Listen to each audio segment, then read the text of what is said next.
नमस्कार दोस्तों, स्वागत है आपका हमारे चैनल पर। हमारी आज की कहानी है कस्टडी। उसके हाथों में कोर्ट का नोटिस फड़फड़ा रहा था। हतप्रभ सी बैठी वह उसे एकदम जड़वत बैठा देखकर उसके दोनों बच्चे उससे चिपक गए। उनके स्पर्श मात्र से ही उसकी ममता का सैलाब उमड़ आया और आंसू बहने लगे। आंसुओं की धार उसके चेहरे को ही उसके मन को भी भिगो रही थी। न जाने इस समय वह कितनी भावनाओं की लहरों पर चढ़ उतर रही थी। घबराहट, दुख, डर, अपमान, असमंजस्य और न जाने क्या क्या झेलना बाकी है। अभी संघर्षों का दौर है कि थमने का नाम ही नहीं ले रहा। जब भी उसे लगता कि उसकी जिंदगी में अब ठहराव आ गया है, सब कुछ सामान्य हो गया है, कि फिर उथल पुथल शुरू हो जाती। दोनों बच्चों को अकेले पालने में जो उसने मुसीबतें झेली थी, उनकी स्थितियों को समझने लायक बड़े होने के बाद उसने सोचा था कि वे कम हो जाएंगी, और ऐसा हुआ भी था। दिया 12 साल की हो गई थी और कुणाल 10 साल का। दोनों अपनी माँ की परेशानियों को न सिर्फ समझने लगे थे, वरन सच्चाई से अवगत होने के बाद उन्होंने अपने पापा के बारे में भी पूछना छोड़ दिया था। पिता की कमी वे भी महसूस करते थे, पर नानी और मामा से उनके बारे में थोड़ा बहुत जानने के बाद वे दोनों एक तरह से माँ की डाल बन गए थे।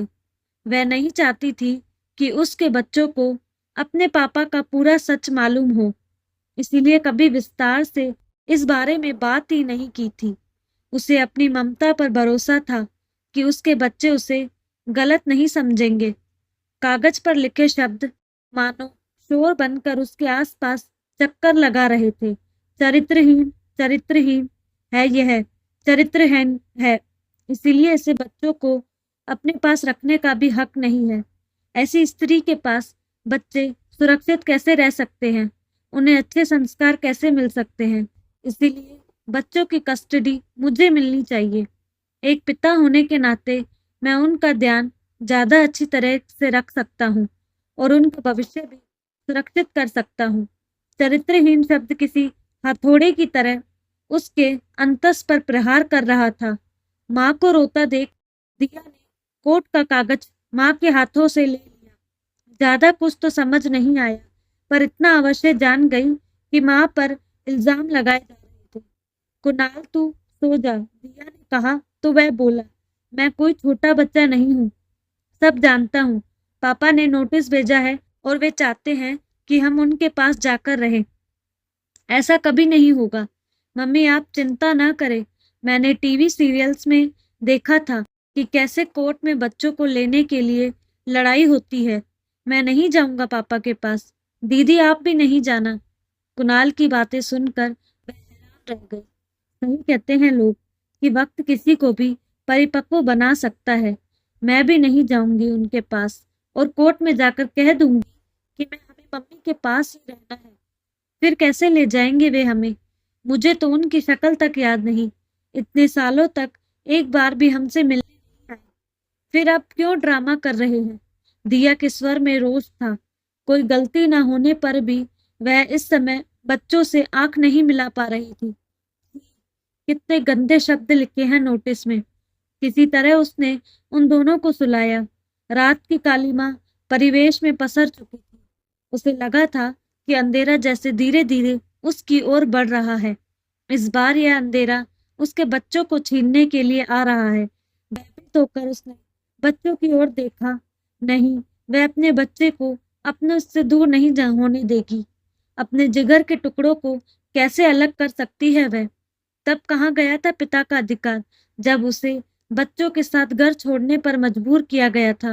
बच्चों की बगल में लेटकर उस उनके ऊपर हाथ रख दिया, जैसे कोई सुरक्षा कवच डाल दिया हो।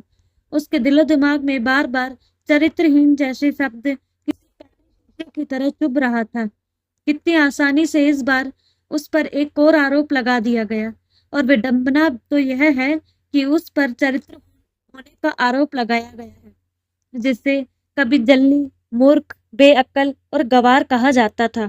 शोभा को लगा कि विजय का स्वर इस कमरे में भी गूंज रहा है कि तुम चरित्रहीन हो, तुम चरित्रहीन हो। उसने अपने कानों पर हाथ रख लिए। सिर में तेज दर्द होने लगा था।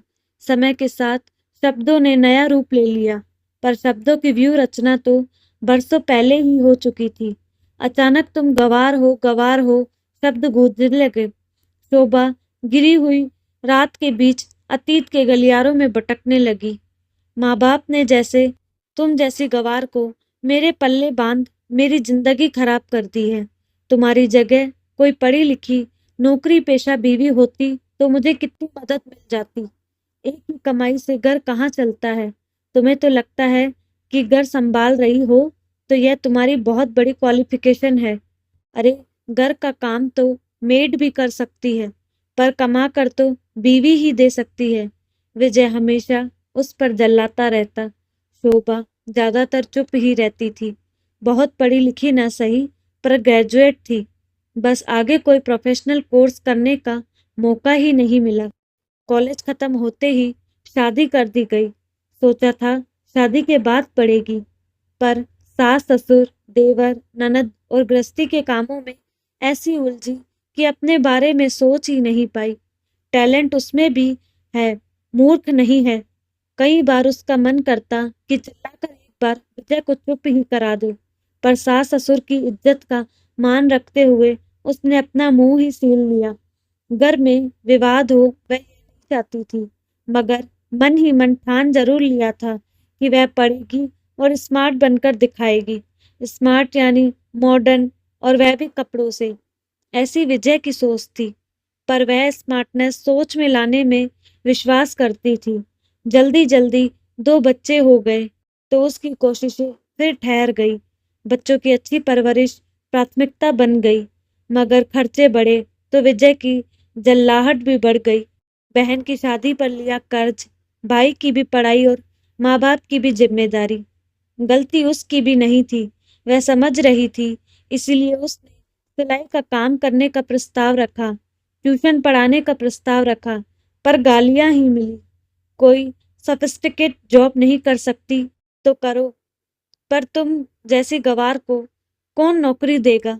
बाहर निकलकर उन वर्किंग वुमेन्स को देखो, क्या बढ़िया जिंदगी जी, पति का हाथ भी बटाती हैं और उनकी शान भी बढ़ाती हैं। शोभा सचमुच चाहती थी कि कुछ करे, मगर वह कुछ सोच पाती उससे पहले ही विस्फोट हो गया। निकल जा मेरे घर से और अपने इन बच्चों को भी ले जा। मुझे तेरी जैसी गवार की जरूरत नहीं। मैं किसी नौकरी पेशा से शादी करूंगा। तेरी जैसी फुहड़ की मुझे कोई जरूरत नहीं। सकते में आ गई थी वह। फुहड़ और गवार मैं की विजय। कह ही नहीं पाई वह। सास ससुर के समझाने पर भी विजय नहीं माना। उसके खौफ से सभी डरते थे। उसके चेहरे पर उभरे एक राक्षस को देखकर उस समय वह भी डर गई थी। सोचा कुछ दिनों में जब उसका गुस्सा शांत हो जाएगा वह आप वापस आ जाएगी। 4 साल की दिया और 2 साल का कुणाल को लेकर जब उसने घर की देहरी के बाहर पांव रखा, तब उसे क्या पता था कि विजय का गुस्सा कभी शांत ही नहीं होगा। मायके में आकर भाई भाभी की मदद व स्नेह पाकर उसने ह्यूमन रिसोर्स मैनेजमेंट की पढ़ाई की। फिर जब एक कंपनी में उसे नौकरी मिली तो लगा कि अब उसके सारे संघर्ष खत्म हो गए। बच्चों को अच्छे स्कूल में डाल दिया, खुद का किराए पर घर ले लिया। इतने सालों बाद फिर से यह झंझावत कहाँ से आ गया। यह सच है कि विजय ने तलाक नहीं लिया था, पर सुनने में आया था कि किसी पैसे वाली औरत के साथ ऐसे ही रह रहा था। सास ससुर गांव चले गए थे और देवर अपना घर बसाकर दूसरे शहर में चला गया था। फिर अब बच्चे क्यों चाहिए उसे। वह इस बार हार नहीं मानेगी। वह लड़ेगी अपने हक के लिए, अपने बच्चों की खातिर। आखिर कब तक उसे विजय के हिसाब से स्वयं को सांचे में डालते रहना होगा। उसे अपने अस्तित्व की लड़ाई तो लड़नी ही होगी। आखिर कैसे। वह जब चाहे जैसा मर्जी इल्जाम लगा सकता है, और फिर किस हक से। अब वह तलाक लेगी विजय से। अदालत में जज के सामने खड़ी थी शोभा। मैं अपने बच्चों को किसी भी हालत में इसे नहीं सौंप सकती हूँ। मेरे बच्चे सिर्फ मेरे हैं, पिता का कोई दायित्व कब निभाया है इस आदमी ने? तुम्हारी जैसी महत्वाकांक्षी, रातों को देर तक बाहर रहने वाली, जरूरत से ज्यादा स्मार्ट और मॉडर्न औरत के साथ बच्चे कैसे सुरक्षित रह सकते हैं? पुरुषों के साथ मीटिंग के बहाने बाहर जाती है, उनसे हंस हंस कर बातें करती है। मैंने इसे छोड़ दिया तो क्या?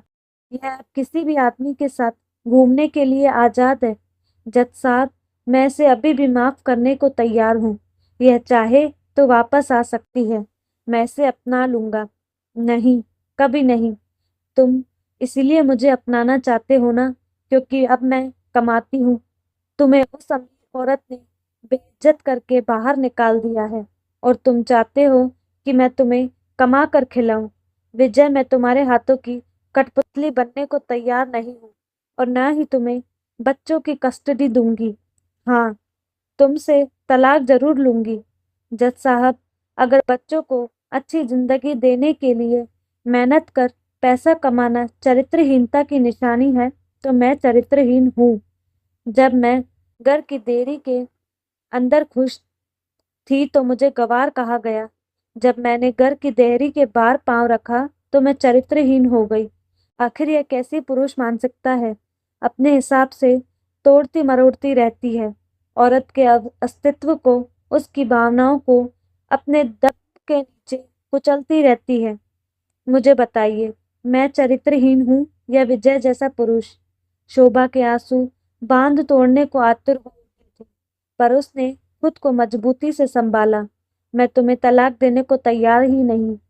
तुम भिजवा दो तलाक का नोटिस। चक्कर लगाते रहना फिर अदालत के। बरसों तक विजय फुफकारा था। केस चलता जा रहा था। दिया और कुणाल को शोभा को न चाहते हुए भी केस में घसीटना पड़ा। जज ने कहा कि बच्चे इतने बड़े हैं कि उनसे पूछना जरूरी है कि वे किसके साथ रहना चाहते हैं। हम इस आदमी को जानते तक नहीं हैं। आज पहली बार देख रहे हैं। फिर इनके साथ कैसे जा सकते हैं? हम अपनी माँ के साथ ही रहेंगे। अदालत में 3 साल तक केस चलने के बाद जज साहब ने फैसला सुनाया। विजय को बच्चों की कस्टडी नहीं मिल सकती और शोभा पर मानसिक रूप से अत्याचार करने व उसकी इज्जत पर कीचड़ उछालने के जुर्म में उस पर मानहानि का मुकदमा चलाया गया। ऐसी घृणित सोच वाले पुरुष ही औरत की अस्मिता को लहूलुहान करते हैं और समाज में उसे सम्मान दिलाने के बजाय उसके सम्मान को तार तार कर जीवन में आगे बढ़ने से रोकते हैं।